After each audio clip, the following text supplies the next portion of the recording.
I'm Madeleine Harvey, and thank you so much for hanging out with me today. We're going to get truth-telling for just a minute, and we're going to talk about the one thing that you cannot change about your voice, no matter how hard you try. But we're also going to talk about ways that you can complement your voice to give you more of a sound that you're going for. Stylized, smooth or energetic and excited, focused, clarity, power, all those wonderful things. So if you like today's video, please be sure to give it a thumbs up or click that subscribe button below. I would love to see you here more often. So I'm going to introduce some terms, some musical terms for you, and then we'll define them and then break it down, and we'll do it together. We're going to explore your voice today. Hopefully you'll learn a lot about your special voice today. So the one thing that you cannot change about your voice, no matter how hard you try, is your skull. Your skull. That seems like a big fat duh, doesn't it? But I'm going to get really particular about what exactly that means. So because our skull is our skull, it consists of very unique shapes. Those shapes are called channel resonators. Some might be bigger on other people because their skull allows for that space. Some might be smaller. And as a result, the sound is going to orient itself in very particular places within the skull. And that's called timbre. Now that's a very funny word, but it's just basically that as it pertains to voice. Your sound is your sound, much like your hair is your hair. But there's lots of different ways to stylize it and to make it really pretty to your taste.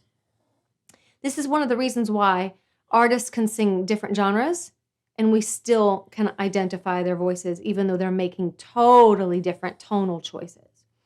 So that's your skull, and that your timbre is that part of your voice that you can't change.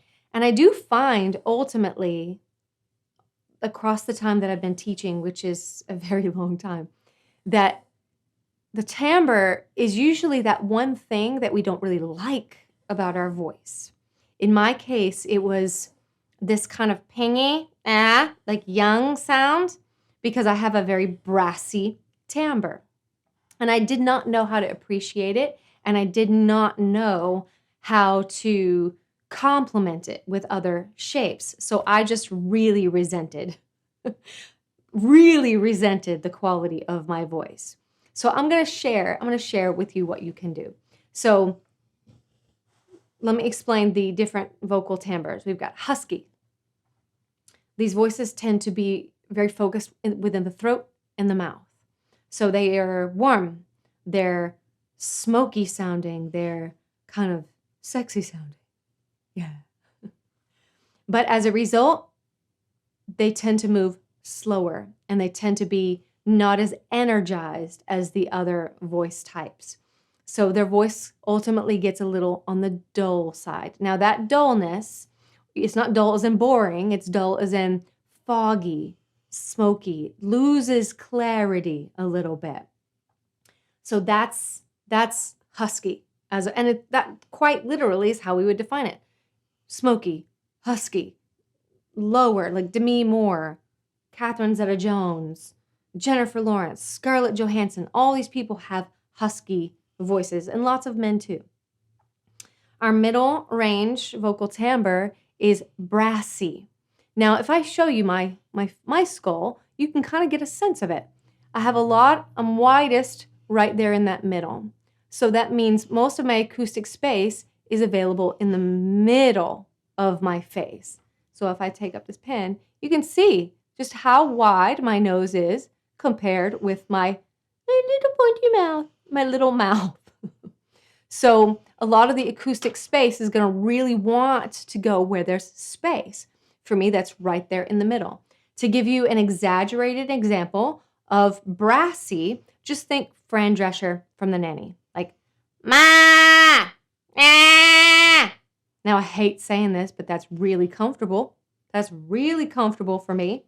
But brassy voices are actually very popular within music because they carry lots of energy. So when we hear a voice that can cut through noise, it tends to be like, oh my God, like our eyes cross a little bit because it's so pingy on its own, which is why we need to learn how to complement it with other shapes. Our last sound, our last timbre, is called Flutey. Now, lots of really great voices can be powerful and still fluty. So do not connect flutiness with damselness, okay? But a really exaggerated form of fluty would be Robin Williams playing Mrs. Doubtfire, where he would go, hello, dearie! Oh! So the voice is going to want to push itself up into the nose. Naturally, it's where it wants to sit almost. So what I would like for you to do is, now that you know a little bit about timbres, pause this video and go read something, like literally, like a bit of a book, or maybe even a text message, one of those long text messages that maybe you get from your mother from time to time. And as you're reading it, record it.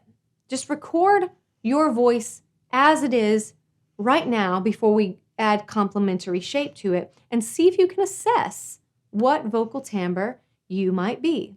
So go ahead and pause this video and do that now. Okay, hopefully you have an idea of what timbre your voice is, whether it's husky, brassy, or fluty. So now what we want to do is we want to complement our timbre by adding variation of tone. In singing, it's going to get fancy. In singing, we want ideally our tone to have what's called an overtone. We want to hear influences of different spaces because those influences add dimension to the sound. So I'll give you an example. I'm just going to talk and I'm going to start to place my voice. I'm going to isolate it into one spot so that you'll hear just the influence of the nose. And then I'm going to talk it into a secondary spot to see if you can hear the integration of the mouth. So I'm going to go ahead and see if I can talk a little bit more forward into the nose. Again, just getting a sense of where that placement is, right? It's more forward, just the nose. So you see how cartoon character that sounds? It sounds weird, right? But if I relax a little bit more into the mouth, you can hear how now it's a little bit more balanced between the nose and the mouth, right? Now I'm just playing forward, just playing a little bit more forward. If I shut off the nose entirely, it's going to go into the front of the mouth, falling into husky territory.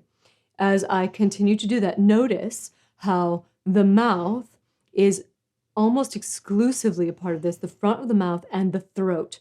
Get a sense of that dull kind of sound that I'm talking about. Now, if I were to talk like this all day long, my throat would kind of hurt a little bit because I'm outside of my natural timbre. I'm forcing my voice to isolate into a spot where it doesn't want to do that naturally. My spaces want to go into the back. So if I lift it into the back, notice how that sounds kind of weird, right? Ha! Oh my gosh. Like that sounds like also a cartoon character. Not like this. That one's different. That one's different. But it's a little bit into the back. Into the back. Yeah.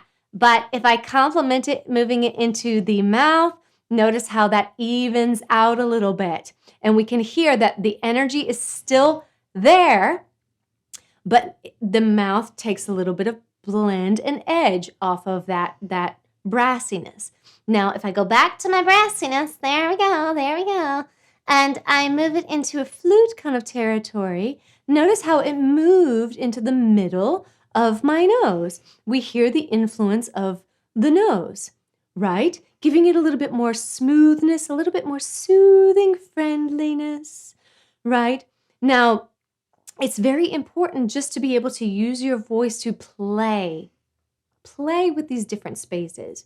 You will know that you are trying to push your voice into a place that is not your timbre if you feel the voice gets fatigued quite easily. So my voice is brassy. Notice how there's always that kind of in the background.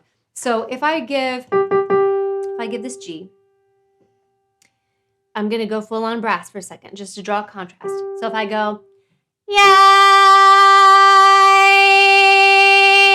that actually feels very comfortable for me. But yikes, it's one-dimensional. Can you hear? It's just that brass. So I want to be able to share the resonance with other varying shapes. So I'm going to bring it down into my mouth. Yikes!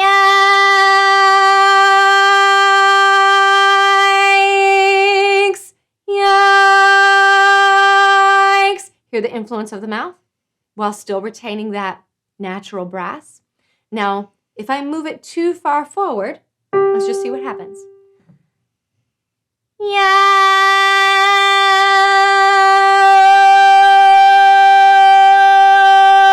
Here we go. Yikes! Right? So that doesn't feel very comfortable for me unless I'm doing just a quick voicing. But as a tone that I'd like to hear, that I'd like to sing to, I'd want to keep in mind that brassy place with a slight combination of another sound. Now, if you're a Flutey voice, you're going to want to go down because it's pretty much the only place you can go. So if I'm Flutey, yikes, yikes. It's warmer, right? I can bring it more to the front of the nose. Yikes.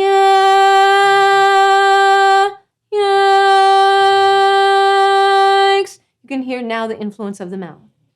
Yikes. If I'm brassy and I'm going yikes, yikes, yikes, yikes, I'm going to want to share it with any off gas of any part of the nose. So I'm going to go front first. Yikes, yikes. Here, get a lot more present. Yikes.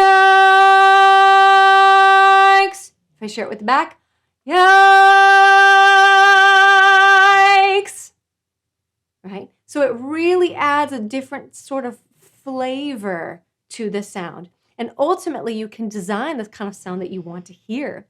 But you will always hear the influence of your original timbre. So even though I've done my best to demonstrate the differences, ultimately, you will hear that it's me, still my voice. So there is brassiness that's always going to be kind of in the background. It doesn't bother me so much because I've learned to appreciate my brassiness by complementing it with other tones.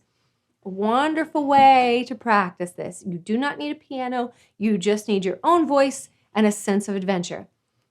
Get to know your mouth. Get to know your nose, your mouth, your throat, the back of your mouth. Just explore those areas.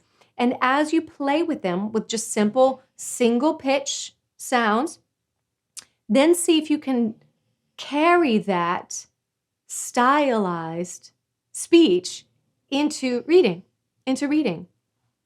Yeah, and see if you can practice it in your speech. Because I really do feel that all singing is just sexy talking, right? Stylized speech.